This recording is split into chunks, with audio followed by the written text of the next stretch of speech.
Nope.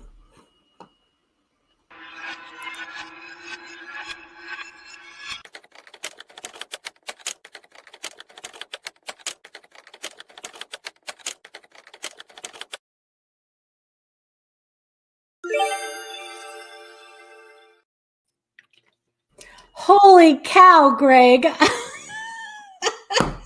Is that good? We're live. I just clicked the live. I was just getting ready to say, I think we're not going to have a guest today. Of course you're going to have a guest. Why wouldn't you have a guest? I don't know, because look, I don't know. Of course you're not. Of course you're not going to be without a guest. You're going to have a guest. I am so happy to see you. Happy to see you. I was just getting ready to say, well, I don't know what happened, but wah wah. I always tell my partner, Stephanie, skew to joy, meaning that if you have a choice between this is going to go terribly, everything is going to go wrong, we're going to fall off a cliff, it's the end of the world, or this is going to be great, skew to joy. You might just be right. And here we are. You have a fantastic attitude. If you would have seen our last thing, though, you probably would understand why I was a little bit. Oh, in that case, I would have skewed to pain and remorse and sadness. But for today, we'll skew to joy. Well, I am so happy to see you. I don't know. I sent John an email, so hopefully he'll be here too. But last I heard, John was scuba diving with sharks. He sent me a photo of himself with his head floating above the water, and I'm a scuba diver, so he had surfaced. And around him were the fins of sharks, and that was intentional. He was scuba diving with sharks as an adventure. So I didn't hear from him after that. So you never know. Maybe there is no more John. We'll see. Oh, skew to happiness. That's right. Skew to joy. Skew to joy. That's right. A John. There's a John somewhere, or pieces thereof. Well, he did mention that in his email that he was going to be doing that. So yeah, exactly. Well, like I said, I am overjoyed to see you and to meet you. You too. Face to face. We've talked on Facebook, but yeah, it's super nice to meet you. This is Amanda over there. Hi, Amanda. She doesn't talk a lot, but she has a lot to say, if that makes sense. It does make a lot of sense. Absolutely. Yeah. So I want to say hi to everybody and welcome to everybody that has come to watch this. We have no plans. This is off the cuff. This is pretty much how the Livecoin Q&A works anyway. So I love it. Yeah, nothing planned. We're just going to chit chat and promote the heck out of your summer seminar thing and let you talk a little bit about that, because I think that was kind of the plan here. That was the original plan. Yeah. I mean, and the way the summer seminar works is that people come from all over the world to Colorado Springs, to the American Numismatic Association, and sign up for these great classes. And there's classes you name it. And there's a class or a mini seminar. Classes are a week long. Mini seminars are a night or two. I know that I'm teaching one. There's 2 weeks to this shenanigans. Week 1 is John and my error and variety class, introduction to errors, and a deep dive exploration into minting errors and varieties and the minting process. And then week 2, I'm doing a mini session on U.S. counterstamps. So counterstamps by merchants in the mid to late 1800s on U.S. coins specifically is what I'm going to be focusing on. But the point is, people come from all over, and they take these great classes. And what happens is the ANA, the American Numismatic Association, needs a certain number of people to sign up for these classes. And when we were all first talking about this, we thought, wow, this would be a great way to promote, to make sure we get enough people. Well, we certainly have enough people. The class is definitely running. So at this point, we're just having a great conversation here about coins and whatever else we decide to, but there's no pressure. Pressure's off.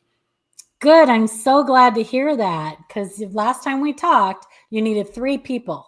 We did. We needed 3. We can get 3 more people. I mean, come on. Well, what I did is I'm in touch with a lot of people, and I went and asked every single person I've ever met in my life if they would like to come to Colorado Springs, and I found a couple. So that was really helpful. And in addition, people like yourself, and then there were other coin collectors and coin dealers who posted all over the internet about this, and people thought, if they were on the fence, all of a sudden, maybe I will do that. And we got enough people. So it's going to be a great, great, great class. ANA Summer Seminar is absolutely incredible. It's just such an incredible learning opportunity. I want to go to it someday. Someday I am going to make it there. Please do. Sure. Oh, yeah, for sure. There's so many classes I would love to take.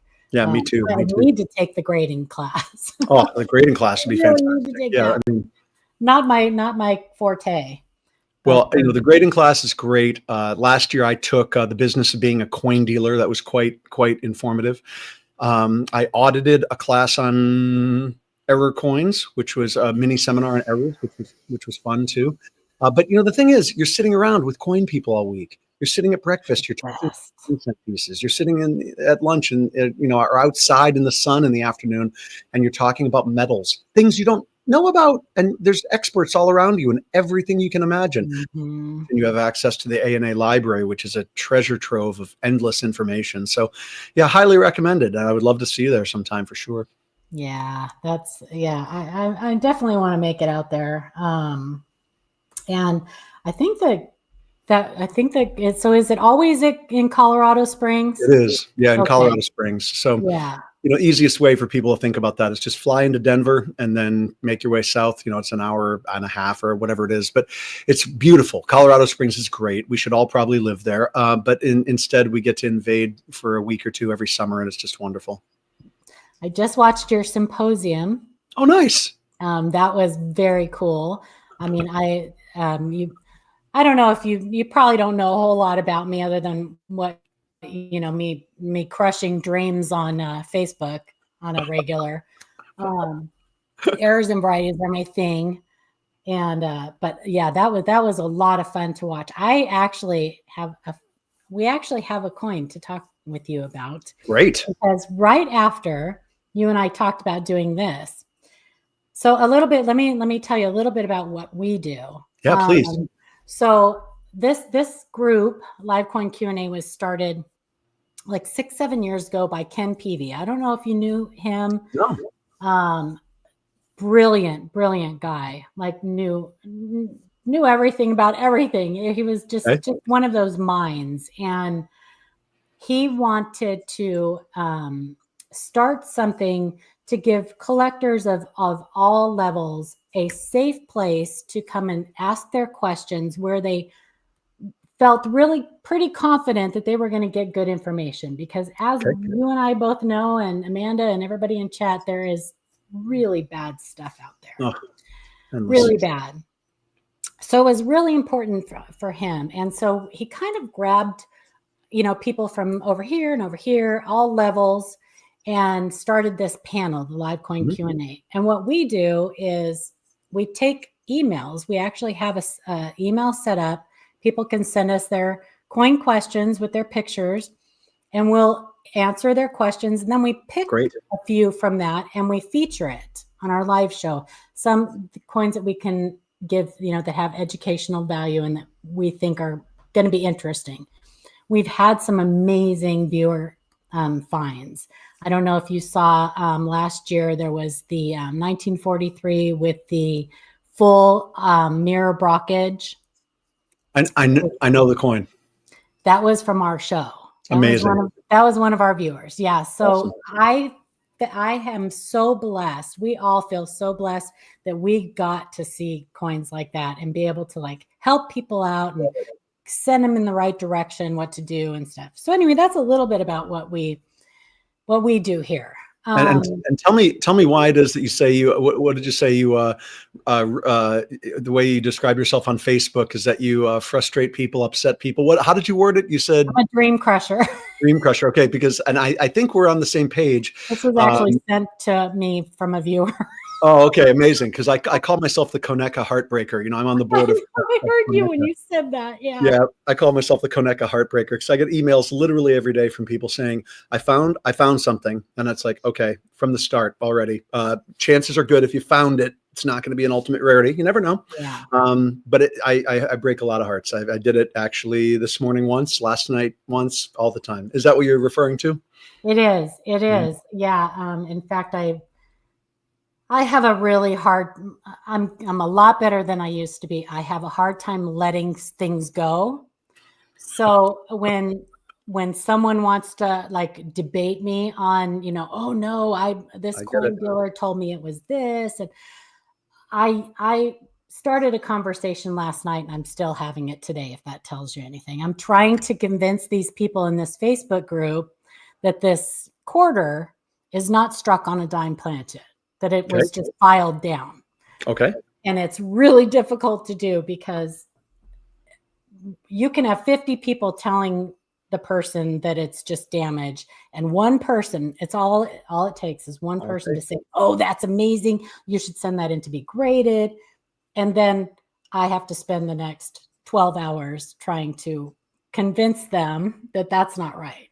And what I do in those situations, and what you do is probably perfect, right? I'm not trying to say you should do this, but what I do in those situations, weigh it. Does it weigh right for a dime planchet? Of course you would. Yeah. And then, check the edges. Has it been filed down? Are there vertical or horizontal or diagonal marks that look like somebody's ground this thing against a curb or taken their file from their, tool set to it. And then after that, as you know, and again, your approach is probably perfect. All you can say is, you know what? If you choose to, you can have it graded. And if you do, you will be paying grading fees for it. I recommend you don't. You can do that. Mm-hmm. You can do it. You can do it every week. That is ultimately how it ended. Yeah, submit it every week for the rest of your life. Yeah, go crazy. Yeah, there are those people that, because that's my goal, is to prevent them from wasting money or spending money that they don't need to. Mm-hmm. And there are the times when you just can't, I have to give up. And I have a hard time, because at some point it becomes not about them, but everybody else who's reading the chat. That's right. Now I've given up on them, and I want to convince the other people that and like I said, your approach is perfect. That's exactly, you want to get the information out there and be consistent about it. And then you have to deal with, or one has to deal with that one person who says, yeah, get it graded, because of course that keeps the hope alive and keeps the dream alive. And fortunately, most of these situations result in coins that are not errors, that are, junk or just made or post-mint damage and whatnot. And the thing is that there's a fortunate side to that too, because if the owner of the quarter on a dime planchet goes and finds an actual example, or learns how an actual example is made, or invests the time and energy into learning about what a real one looks like, feels like, sounds like, smells like, they might stick around in the hobby and have us as friends for the next 20 years. You hope. That's where you have to take a gentle approach. That's right. Because now I don't, sometimes, like, the Air Force comes out in me, the military comes in, and I've given up on the gentle approach, because you can tell at a point where this person they're not in the hobby. That's right. Be in the hobby, and so you do have to take a gentle approach sometimes. I know people often get really, really frustrated with all of the 1982 D small date questions. And I have to remind myself that coin probably is one of the most important coins to us for what we do in the hobby, because it probably has brought more people into the hobby than any other coin. And it's frustrating because you're probably not going to find it. But back to what I was telling you, right after we talked the last time, we got an interesting email from someone who had some interaction with you, and you actually wrote an article. I think you or Mike Diamond wrote an article about this coin. I said, how funny. He's going to be on our show. I can't remember which one was it. Remind me. I said, let's show this coin, because I told him what I thought it was. And then he said, well, here's the article. And it turned out that now there's a little bit of we're going to have a little bit of a talk.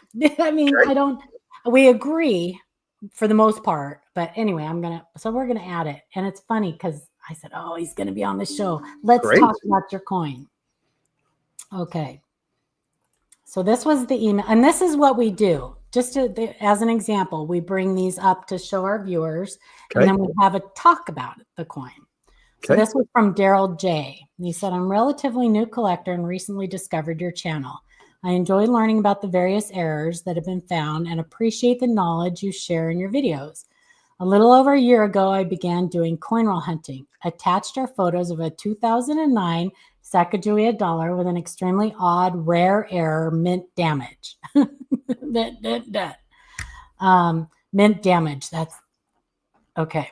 The photo is of the edge of the coin where the stars, date, mint mark, and e pluribus unum is printed.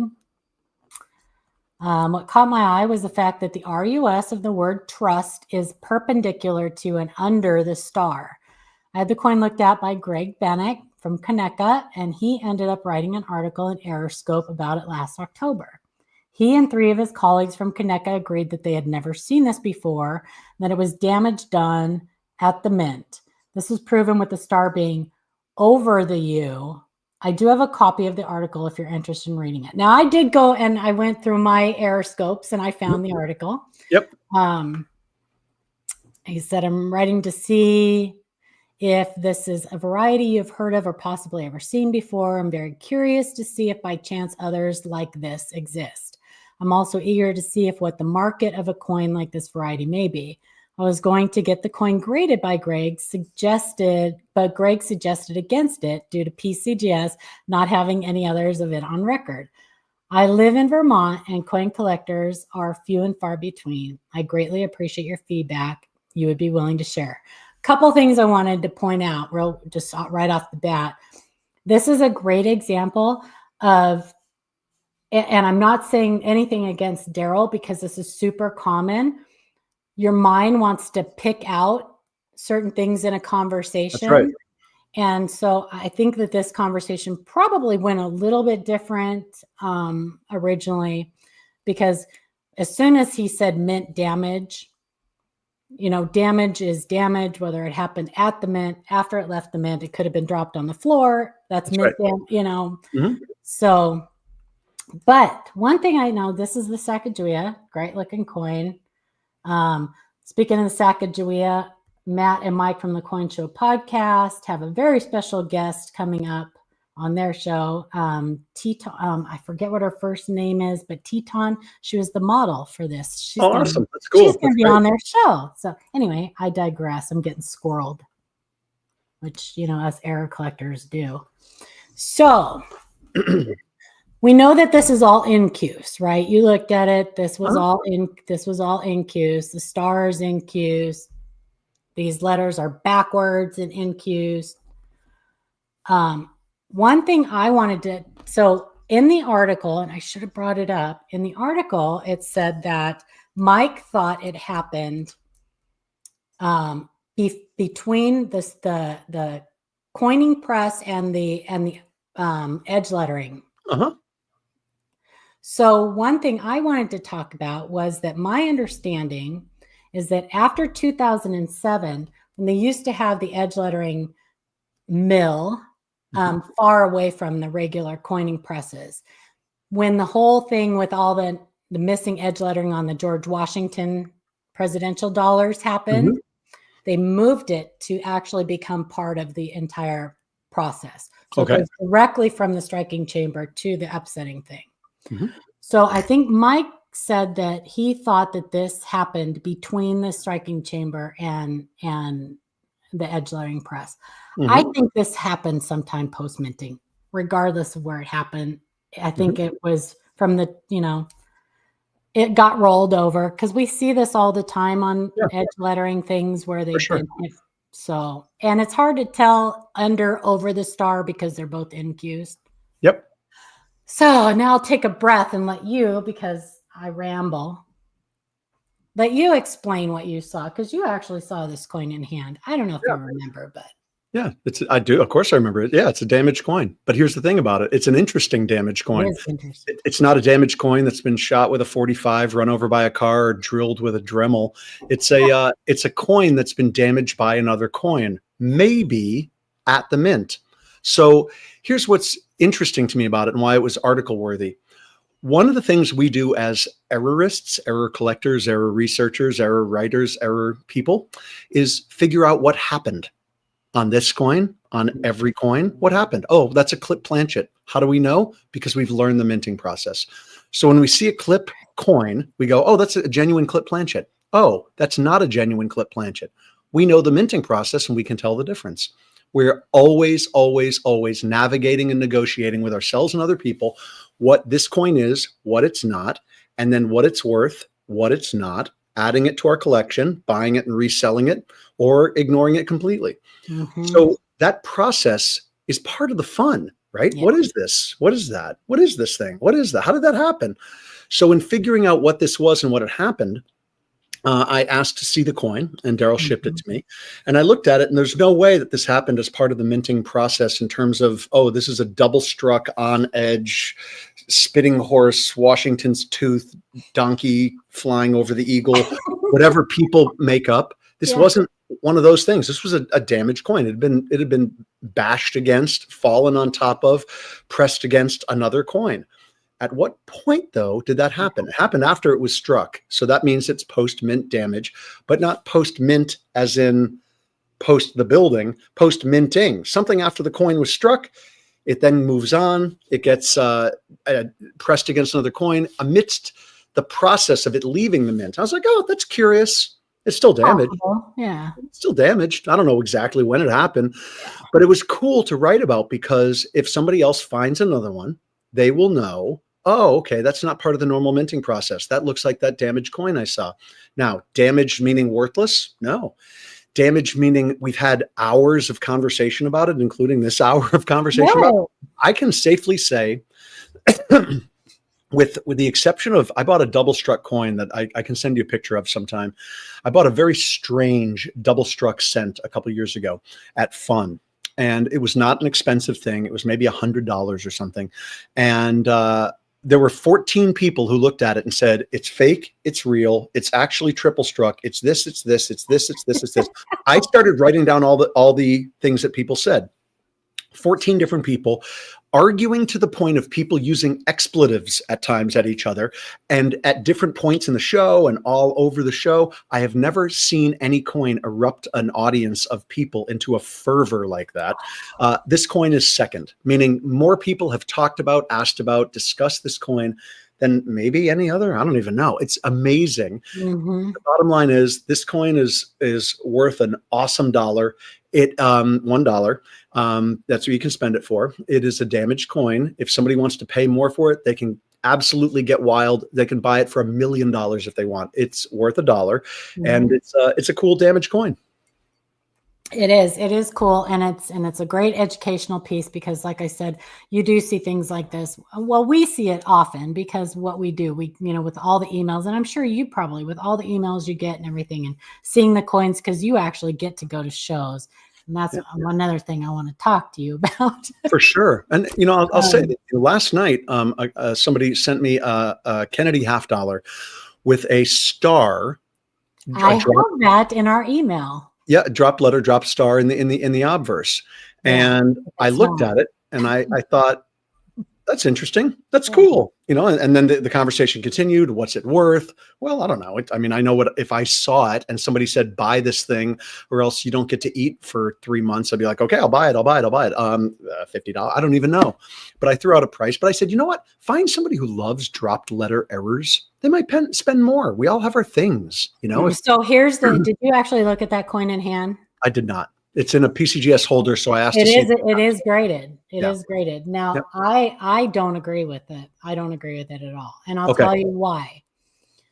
Typically, because first of all, it's a little bit smaller than the stars on the reverse. Interesting. Okay. And typically with dropped letter or struck through filled die fill, it spreads a little. It expands a little, Good and point. take on that grainy graininess. I'm trying to think of texture. Yeah, I take on a little bit of the texture.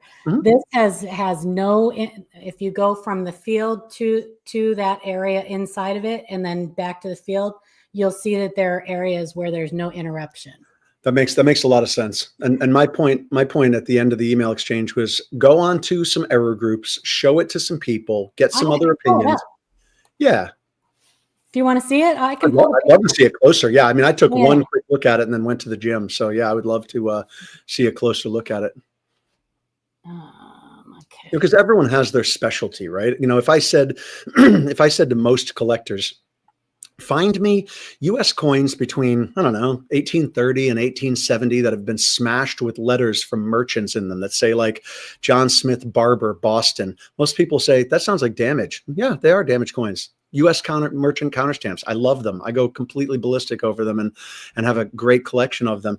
To each their own, right? So if people want to get wild about dropped letters and dropped stars, they can do that. But the place to find those specific answers is with those specialists. I think that oftentimes people will write in saying, I found something, what's it worth? I don't care. I don't care what it's worth. I love error coins with an undying passion. I love the exploration of them, the figuring out what they are, how they happened, who owned them. I mean, the history of the hobby and who owned the coins in my collection. We could talk all day about that. But what it's worth? Meh, I don't know. Sure. I mean, they're worth something, certainly, but it doesn't mean they're worth less. So let's see what we've got going on here. Yeah, that does look small. It looks unusual and small. And right. As you can see, there's no difference in the texture between the You're right. And the inside of it and then the whatever. You know what that could be? That could be, and somebody would have had to go to great lengths to do this. I would love to look at the reverse of that coin sometime in the corresponding area. That could be a tiny punch, meaning somebody could have, could be.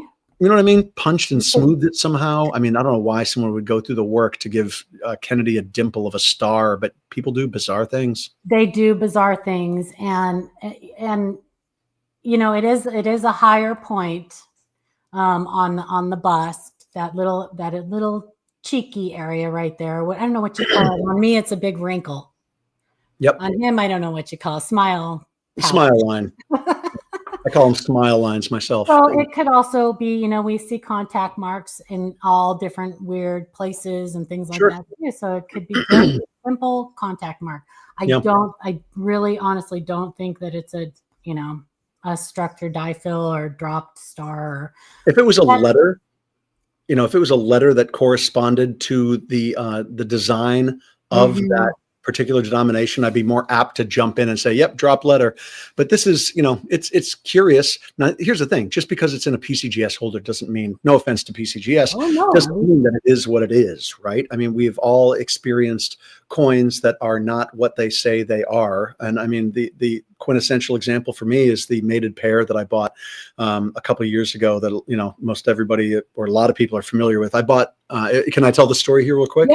You can tell whatever you want. You're here. Yeah, sure. So in a heritage auction about 2 years ago, there was a mated pair of shield nickels, and the holder said mated pair coin 1. The other holder said mated pair coin 2. Well, I've been in the game for a long time. I bought my first major error in 1981 when I was a little kid.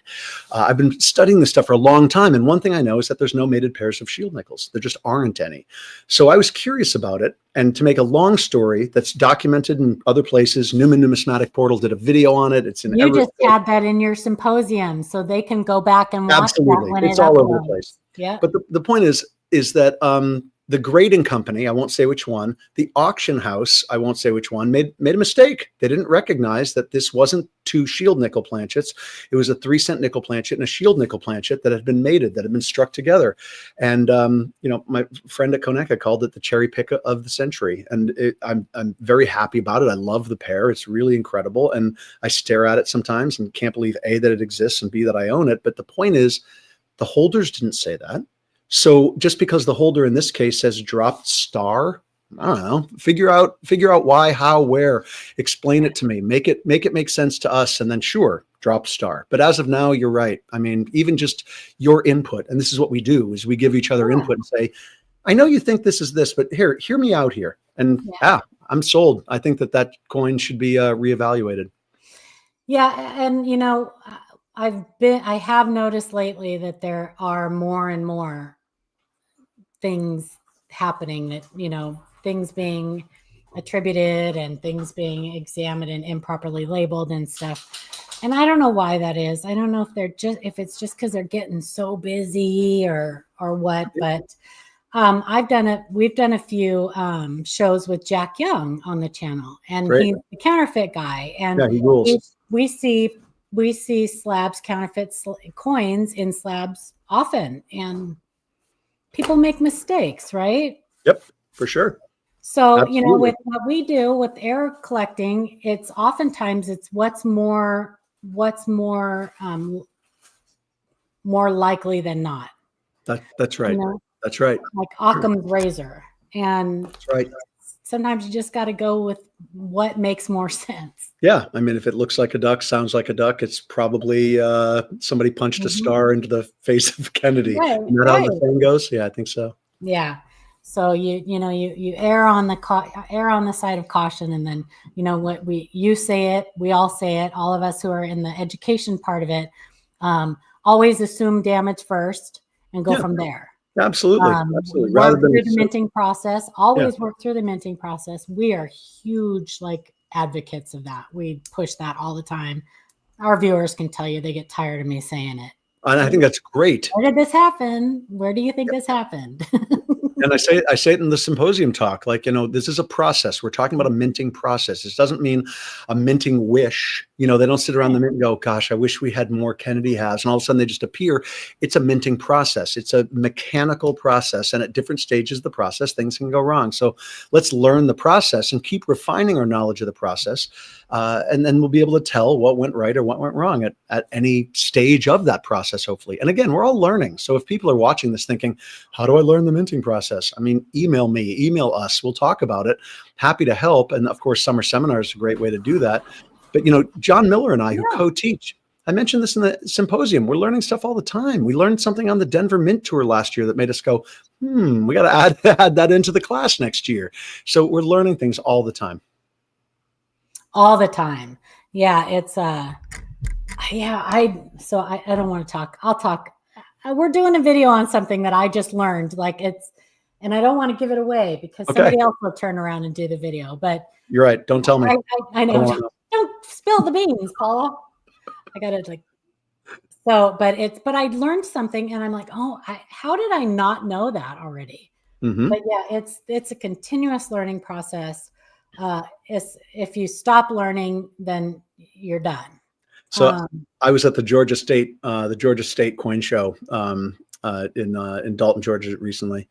And as I was at the show, I ran into Bill Fiva. And for those who know, and many people probably know, want to meet him. He's an icon. He's a legend. He's a groundbreaking superstar, and he's 90 something now. And I happened to sit down at a table next to him, realized it was him. I saw the picture. Yeah, and I freaked out. So the first thing out of his mouth is, even Alec, hi, Bill, I'm Greg. Hi, you're Bill. Amazing. Oh my gosh. He says, how can you tell a clip planchet is a genuine clip planchet? He literally just launches into questions. And I went, yep. So I gave him a couple answers, and I forgot one key indicator. He talked about, the cut and shear where, cut and shear. Yeah, exactly. Yeah. So even in that moment, sitting next to Bill Fiva, I went, oh, that's right. Cut and shear. That's essential. Essential. I always have to remember that because I'm always looking for Blakesley effect, which is not always there, but cut and shear is that's and a on rock clad coins, you get the reversal of the thing. Yeah. The cut and shear, because a lot of people don't know that the blanking dies don't actually cut all the way through. They kind of cut and push, and then it kind of tears. It's like a shearing type thing. So yeah, that's a great one. Which is actually a really good point for me to remember. Case in point, watchers, viewers, listeners, you're watching Greg learn and put pieces together right now in his own mind. There's a moment where in the summer seminar class where John and I talk about the rolling fold error. And the rolling fold, of course, happens in that moment of the blanking. But the cut and shear and the rolling fold are intimately connected. And I never made that connection until now. So I'm so glad I came on your show. Dull blanking die. Or a broken or a dull blanking die. Yeah, it just shears off a little burr. But it's in that shear. It's not it's in the cut, and then the shear isn't complete. And I never made that perfect connection the way you described it and put it into motion until just now. So look at that education happening before your very eyes. How about that? It's so much fun. I love it. Watching. I continuously, I'm always reading through Alan Herbert's book. I mean, because I catch something every time I read it over again. I catch something.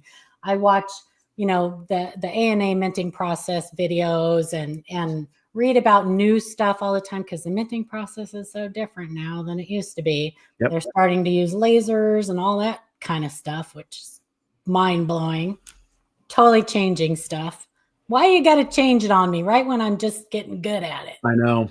I Right. know. And there was so much good information. I mean, of course, a lot of the information, and Mike Diamond has we've had conversations about that. He's talked about this, that, that the information that exists or that existed 50 some years ago, which was proliferated through the hobby, didn't get updated as readily as it should have. And that's not because error collectors are dumb or we're not good researchers or we're not on top of our game.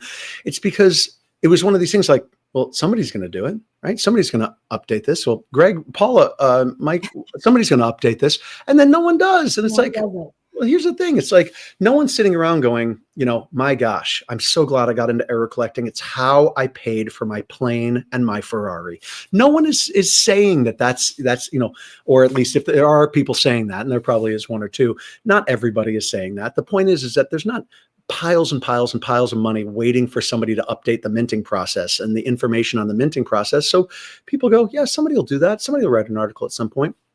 Well, the time is here that, the more we learn, the more we share about the modern approaches to the minting process, the more we're all going to be better collectors for it. And the fact is, a lot of that old information is quite good. It really is. We just need some updates. Yeah. Yeah. But, sometimes you see people wanting to reinvent the wheel too. And I get like, I don't like that either. That's right. And I don't feel like we have access like they used to the mint, and I think that needs to change. Somebody needs to get a group of educators in there like they used to do. Sign me up. I want to go on that tour. Me too. I do too. I know that, when I was growing up in Connecticut, my dad took me in 1989, I guess it was, in down to Long Island. There was a meeting it might have been Nikolai, the numismatic error collectors of Long Island. It might have just been a bunch of collectors getting together, but Rich Schemmer was there, Arnie Margolis, a bunch of other people.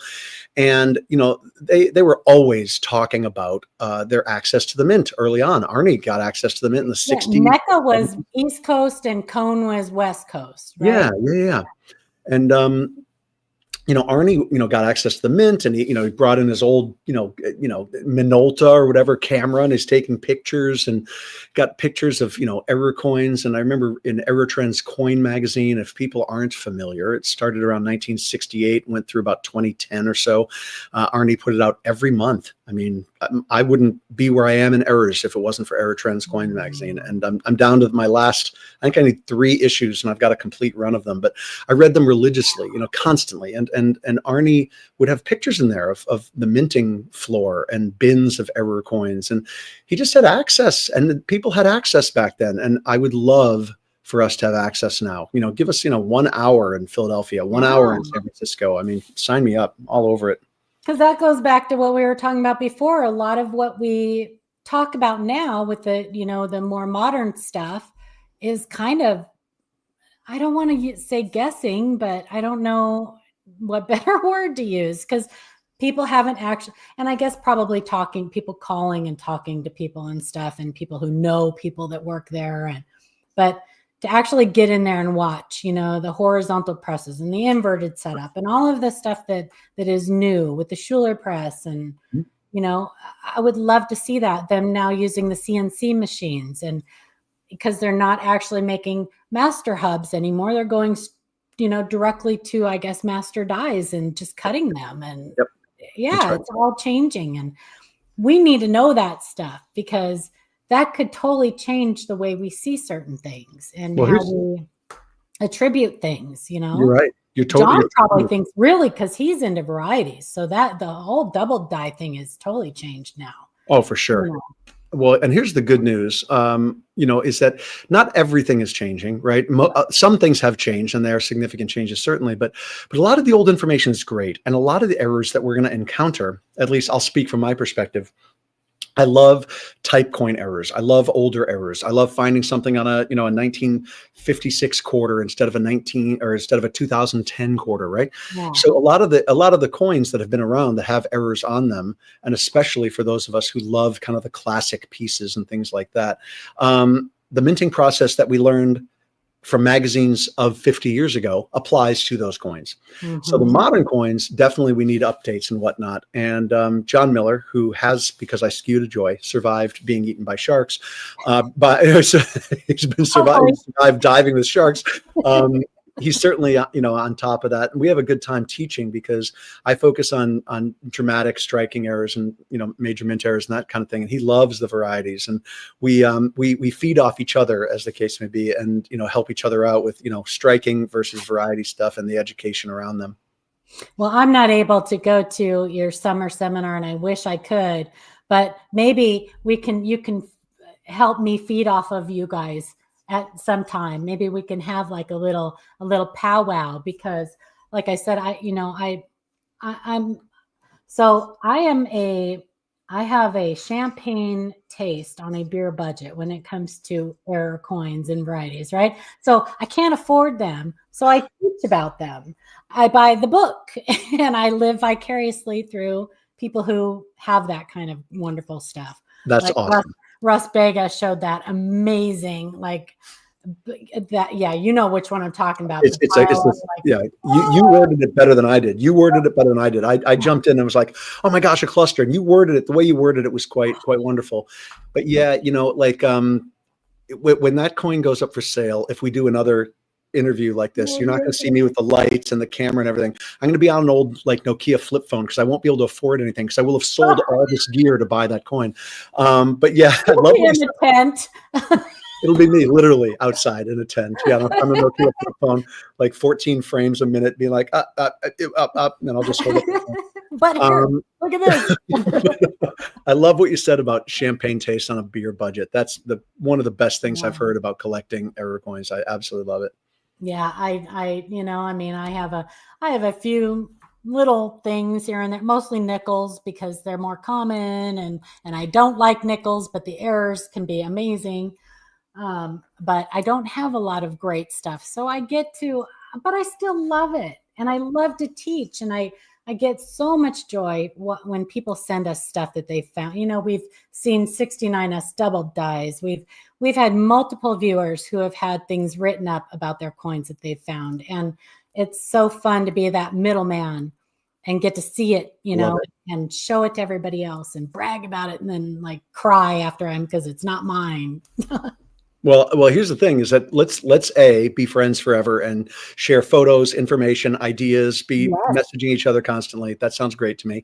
And then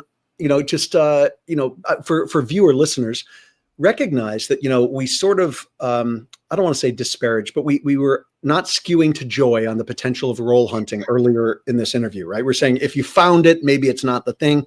You know what? Somebody found a 1969, a 69 double die roll hunting a couple of years ago. It happens. Coins are out there to be found. Things are out there to be found. And also, in terms of auctions, in terms of the internet, the major auction houses, in terms of eBay, things like that, and then Facebook groups, things come up for sale out of nowhere that you'd never expect. And that doesn't mean they're inexpensive. I just bought a really, really, really cool coin. I'll have to send you a picture of it, but it's an early 1970s. We can't pinpoint the date, but I can get close. Jefferson nickel struck on a bow tie planchet, but the bow tie planchet is cent planchet. So it's a Jefferson nickel struck on a cent bow tie. It's a monster. It's an absolute monster. And it came up for sale in an internet group, and it sold for far too low. And I wrote to the person who bought it, and I said, if you want to triple your money, I need that thing. And the reason I wanted and needed it is not because I'm sitting on piles of money and I can buy coins. It's because, like I said earlier, I love the history of the hobby. Yeah. I love studying the history of the hobby. I have an extensive collection of magazines, paraphernalia, and ephemera related to the history of the hobby. And in about 1974 or so, in a catalog put out by an error dealer, there used to be, listeners and viewers, many error dealers, collectors or error dealers who would put out these little magazines, like the size of, basically that. And in those magazines, every month, every 2 months, they would advertise their coins for sale. And that, early 70s into the early 80s, that's how they did it. So there's this error publication from 1974 or so. And in there is a picture of this coin. And the dealer calls it the most incredible multi-denominational off-metal error of the decade, whatever he says.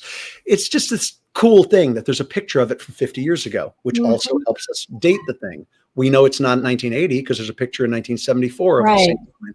It doesn't make it more valuable. It just makes it something that I really love. The point is, unless I had my eyes open, and anyone can do this, I never would have seen that that coin was for sale. It would have come up, would have gone away at the end. Yeah. So keep your eyes open. You never know what you're going to find. Whether you're roll hunting, chances are good you're not going to find, the 69 double die. Chances are good, you might not find the greatest thing in the world. But like you said, having champagne taste on a beer budget means you are going to find things that you like, that you can collect, and that you appreciate. And every once in a while, if you happen to have a champagne budget, or at the very least, a rosé or wine budget or something, you might be able to afford something like box wine. Yeah, exactly. Wine cooler budget. You might up the game. Yeah, that's me. It's we love watching. We have a lot of roll hunters that watch us, and many of them have their own YouTube channels.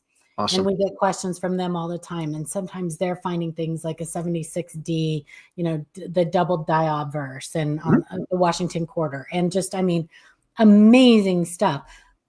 Typically not in great condition, but still worth, more than a quarter. Absolutely.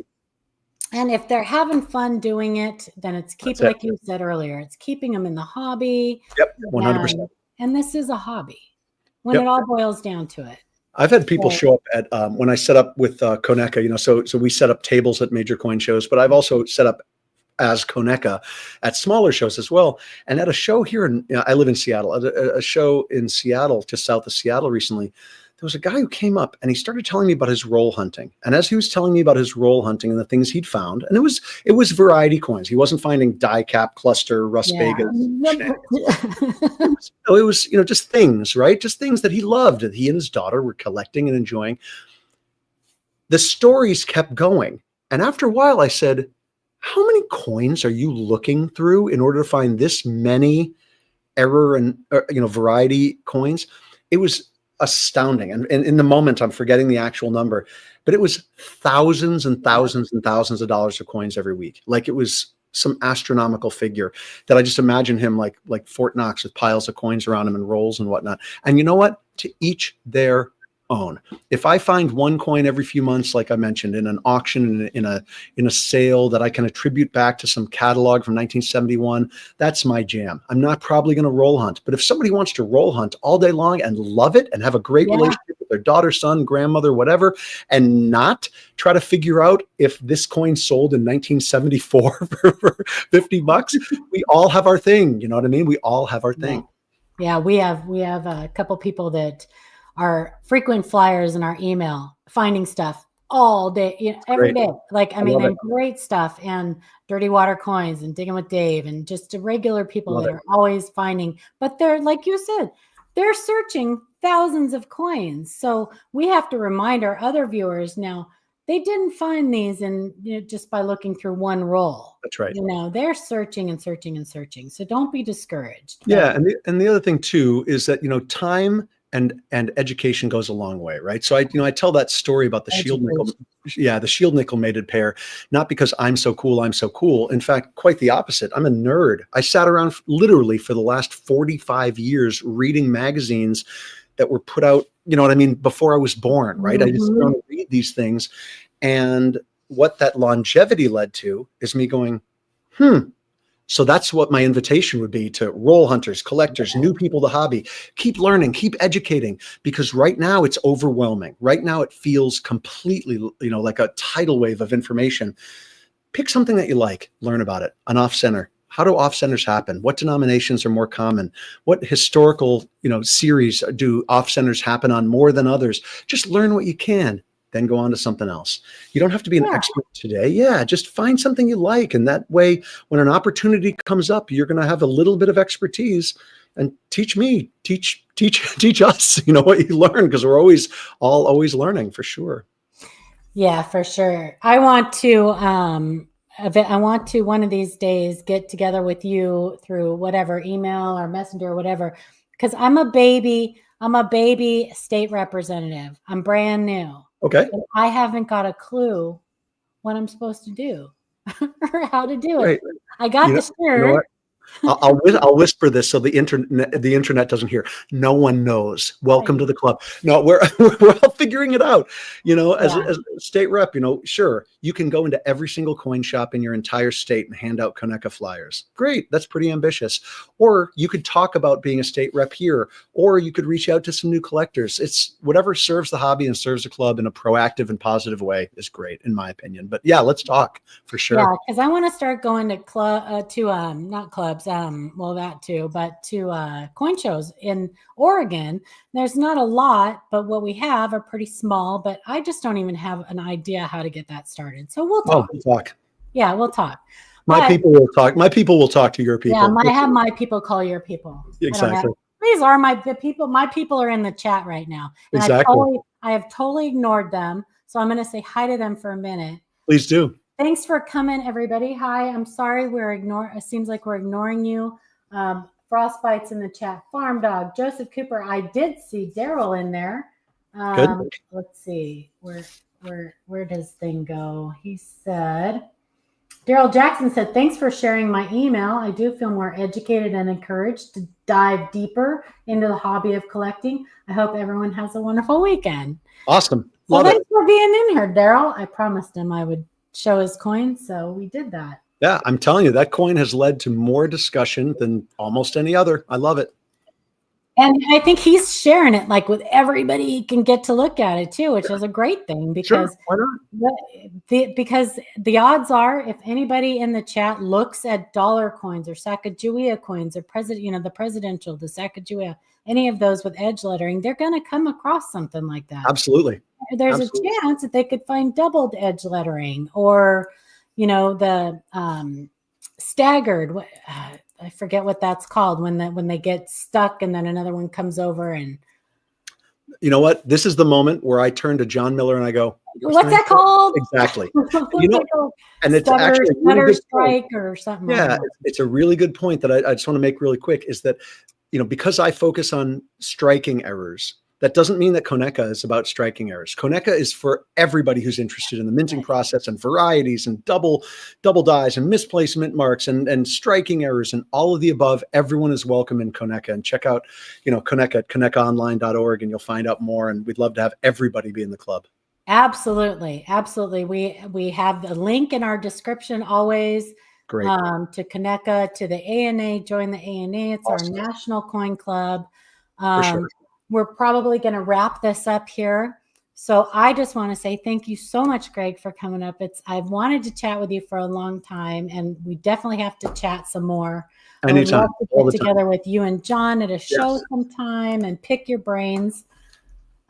Everything, because I like to pass this stuff on to our viewers. That's the whole point of our show. So I love it. And I'm excited to talk to you because anytime you post anything or any comment on any error on the internet, I think, oh my gosh, this person really knows their stuff. So it's awesome. I'm happy to meet you. Yes, please keep in touch. So make much. me smarter. So much. Yeah, I'd love it. And we will definitely hopefully have you and John on again, and maybe after summer seminar, and you guys can let us know how everything went. I'd love it. That'd be wonderful. If you guys did not get a chance to see Greg's symposium, I think Leanna said it was going to be a couple weeks before it uploads onto the channel. But get on there and watch their thing. Get over to the ANA. Their YouTube channel, watch the minting process videos, all of their Learning Academy videos. They're great.